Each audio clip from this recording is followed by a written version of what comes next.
But I'm wondering if you see something across the profession as a whole in terms of just affirming the client no matter what, as in like kind of like the customer's always right mentality. Do you see that mindset pervasive in the field? Yeah, for sure. I mean, I don't know what angle this comes from. It's obviously multiple, but I see it a lot more from the psychobabble that people put on social media. Is like feelings are valid and all that stuff. I think the angle is harm reduction, stress reduction, anxiety reduction. So it's kind of saying these negative feelings are the problem themselves. They're not a symptom of something. They're not the outcome. They are themselves the problem. Feeling bad itself is a problem. So they just say, well, we just do anything that will reduce the likelihood that these feelings will stay or get worse. And the problem with that is that you don't learn to tolerate negative feelings and you don't learn how to learn from them. They are signals that there's a reason that we have emotions. They don't always make sense, which is a big part of why we go to therapy. But to say that they are valid and they should be affirmed and you're right in feeling, if you feel that way, it is the truth. It's like facts. Yeah, your feelings are not facts, not just from a broader like societal level, but for you as an individual, if you took every feeling to be true, you would live quite a strange life. And we don't. But I think in this one area where it's like, if you feel bad or if you feel negative in some way, all we have to do is reduce it or remove any source of discomfort. I think any relationship of depth, friends or relationship, are going to come with a significant amount of negativity and confrontation. So if we're constantly taught that, no, if you feel hard done by, we affirm that, we reinforce that you are right, it's your feeling and therefore it's true, it means that we just become very, well, not agreeable to say the least.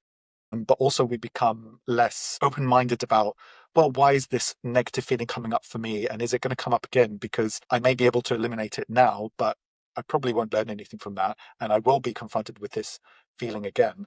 So I think it's this always moving away from discomfort, and that's seen as a compassionate thing. But I think it is the opposite of compassionate. I think that some stress, look, if you can't work, if you can't get out of bed, if you can't maintain relationships because of emotional outbursts, that's different. That you might need to contain the feeling just enough so that you become functional. But I think we've moved beyond that, and it's just any negative feeling has to be what. Are we just in the business of affirming? Are we just in the business of kind of rubber stamping and being in agreement with people, no matter how distorted they may be, or is there a place for pushback? Essentially, is the question, and so that does get a lot of discussion, and that's one of those questions that, at least in my program, would be we'd have a conversation about that. Where is there room for pushback? And then it would kind of just punt to, there is no clear answer. This is something to be worked out in supervision and with your colleagues. And fair enough. I mean, I think it's not really a graduate program's role to have an answer for that either way. If they were insisting that the role of the counselor is always to push back and to always challenge the political or other distortions that a client has, I'd have a big problem with that too. Yeah, it's like the affirming model of care to me feels like the customer's always right mentality. Mhm. And it's kind of like the worst version of this like hyper capitalistic right wing idea of like everything is like a consumer product, customer's always right, with this left wing idea of, the postmodern, like it's your truth, live your truth based on your lived experience. And we've kind of combined those in like the weirdest possible way that seems really destructive. The client or the person concerned, they're always right. Their intuition is right, kind of thing. And if you're dealing with addiction, that's just not true. I had a good buddy of mine. He was a heroin addict, and every time he ran out of money and was going through withdrawals and got sick, he would come to his mom and he'd be like, "Mom, I'm sick. I just need to get through this." And she'd give him money for heroin. Yep. Like, that is not real love. Like, that is hijacked empathy. And that is what so much of this social justice stuff is, where it's like, if you are refusing to tell an addicted person a tough truth, you are hurting them. Even if it feels like you're being nice, you're hurting them. Yeah, you're damaging them beyond belief. But if you try to bring that up into the classroom, oh, no, no, no, no, which I've never experienced before. Like, I didn't even know what social justice was. I had to Google it because I was like, what are we doing? But yeah, you're literally damaging them by enabling them. You know, this is kind of something I bang my head against the wall in my program over and over, this idea of affirming care. So there's gender affirming care, but just in general, it feels like you're supposed to just be a nice person who agrees with the client, right? But if you're working, you know, you can debate how well that works in certain areas, but it seems to run into a wall pretty quickly when you get into addiction. Like if someone says, I'm going to go do heroin because heroin is good for me and that's my truth, like it would be psychotic to affirm that, you know? Yeah, and I think some of the proponents of the gender-related stuff would try to argue that those aren't, you know, comparable, right? However, the principle you're driving at, it's the same, right? You don't really quote unquote start psychotherapy until you let the patient talk for a bit and try to apprehend what is going on. It's stupid to act deliberately on anything that resembles treatment when you haven't apprehended the problem. Same thing goes with addictions too, right? And like I say, this is not like discounting anybody's experience in the sense of, well, this is how I feel. Well, that's fine. I need to understand though. Like I can't do anything productive as a therapist if I do not understand. And it is irresponsible of me to just say, okay, cool. That's, as you put, that's psychotic. Like that's the stupidest thing I've ever heard.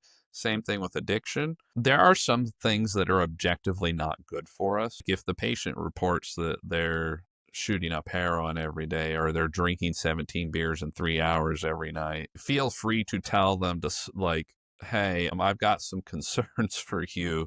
You know, we need to like get this to stop quick, fast, and in a hurry. But at the same time, the principle is still the same. Tell me more. Help me understand this. What's happening here? How long has this been going on?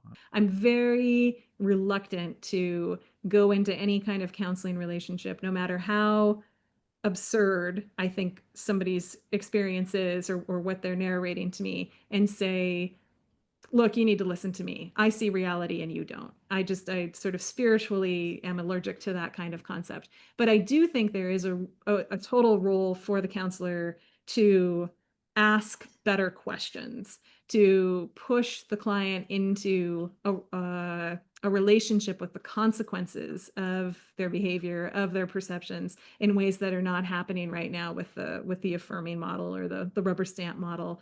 And that's the best therapy that I experience as a client, is sort of a more sophisticated version of how does that make you feel, you know, but variations on that question, like, how's that working for you, as they say in 12-step, like, you know, really being confronted with, I'm not telling you you're wrong. I'm not trying to tell you that you need to see the world the way I see it, because for all I know, I'm the crazy one and you're the one who sees it legitimately.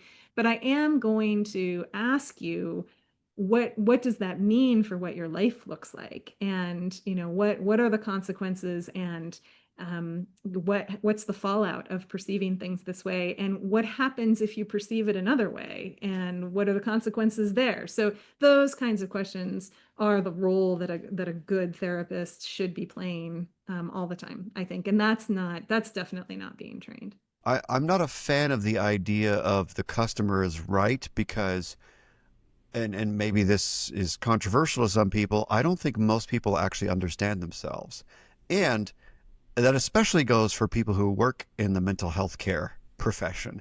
So my belief is if you think the patient is correct about what they're experiencing internally, I think that you're very gullible, because most people have like multiple conflicting internal experiences throughout the day, whether they have a diagnosable condition or not. And so even if you do have a disorder like major depressive disorder, you might experience, you know, hopelessness or passive suicidal ideation, but that's not a static, constant experience for most people with the disorder. It's a variable experience. It's a nonlinear experience. And so I would be willing to bet that people's self-reports are variable, which is why there's so much criticism in the clinical psych literature and in the psychometrics literature, the testing psych literature, about many of these self-report measures and why they're rather flimsy, and they might have good test-retest reliability, but that doesn't mean that they're actually assessing the construct that they believe they're assessing. One of my favorite stories that happened a few years ago was a woman who had been in counseling for 20 years for anxiety. And it was, I can't work, I'm on disability. She didn't drive. She barely left her home, like on the verge of agoraphobia because of this level of anxiety. And so my question to her is, what have you achieved in 20 years? Well, I deeply understand it. And she jokes, like I could probably teach, a diagnostic class on anxiety and the symptoms. And then I just feel better when I come to counseling because, they listen and they tell me it's going to be okay. But that only lasts for a day or two. And then I can't wait for my next appointment because then they'll validate me. It's an addiction. It is. It is. And they're living on the validation of an expert saying that it's going to be okay and them not knowing inside of them that they'll be okay.